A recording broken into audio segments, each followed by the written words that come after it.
मेरा एक सवाल था यशायाह की पुस्तक से। जी जी, उसके 14-12वां अध्याय में लिखा है, हे भोर के चमकने वाले तारे, तू क्यों करके आकाश से गिर पड़ा? जी तू जो जाति जाति जाति को हरा देता था, अब तू कैसे कटा भूमि पर गिर गया है। जी पास्टर जी, और यहीं प्रकाशित वाक्य में 22-16 में लिखा है, मुझे यीशु ने अपने स्वर्गदूत को इसलिए भेजा कि तुम्हारे आगे कलीसियाओं के विषय में इन बातों की गवाही दे। मैं दाऊद का कुल वंश और भोर का चमकता तारा हूँ। पास्टर जी, मेरा सवाल है कि यीशु मसीह ने भोर का चमकता तारा शैतान को कहा गया है, फिर यहाँ पर यीशु मसीह ने खुद को भोर का चमकता तारा क्यों कहा? जी, तो आपका प्रश्न क्या है? हाँ जी, यही है मेरा प्रश्न। मैं वही पूछ रहा हूँ, इसमें से प्रश्न क्या है कि शैतान ने अपना नाम नहीं रखना चाहिए, यीशु ने रखना चाहिए, ये प्रश्न है, या दोनों ने अपना नाम ऐसा क्यों रखा, ये प्रश्न है? हाँ, दोनों सेम नाम क्यों है? शैतान को भी भोर का चमकता तारा कहते हैं और यहाँ यीशु ने भी कहा कि मैं भोर का चमकता तारा हूँ। ओके, ठीक है, अब आप शांत हो जाएं और मेरे सवालों, आपके जो सवाल है उसका जवाब सुन लीजिए।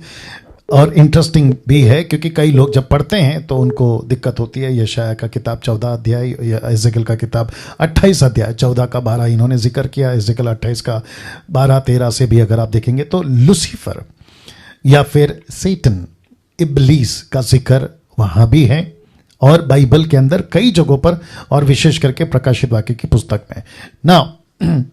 जैसे मैं हमेशा कहता हूँ, भाई ने प्रश्न पूछा है इसलिए मेरी मजबूरी है, मैं बोल देता हूं कि जब आप वचन को पढ़ते हैं, कोई भी टेक्स्ट को पढ़ते हैं, तो सबसे पहले दिमाग में 2-3 प्रश्न रख लिया करो पढ़ते वक्त, सवाल करते वक्त, कि इसका लेखक कौन है, कौन से संदर्भ में बोला गया है, क्या दृश्य दिखा रहा है।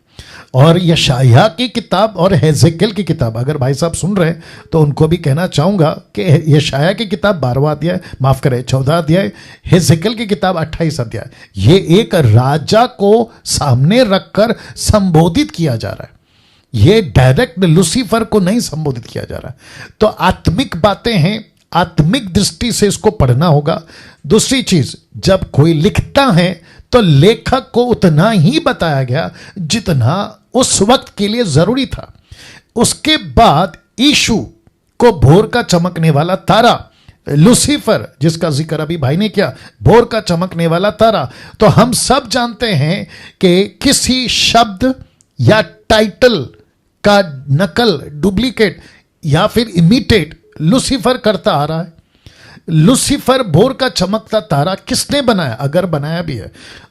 देखिए, एक एक शब्द के, अगर पास्टर शब्द है तो उसका रोल क्या है, अपोस्तल शब्द है तो उसका रोल क्या है, लूसीफर का नाम है तो उसका रोल क्या है, यीशु है तो उसका रोल क्या है, यीशु क्या देता है, भोर का चमकने वाला तारा अगर उसको कहा है तो उसका रोल क्या है, वो क्या देता है, रास्ता दिखाता है, रोशनी देता है, जीवन देता है, बातें करता है। लूसीफर ने क्या किया, संसार को मैं रास्ता दिखाऊंगा, मैं ज्योति हूं, मैं संसार में तुमको विजय दिलाऊंगा, नकल करता है।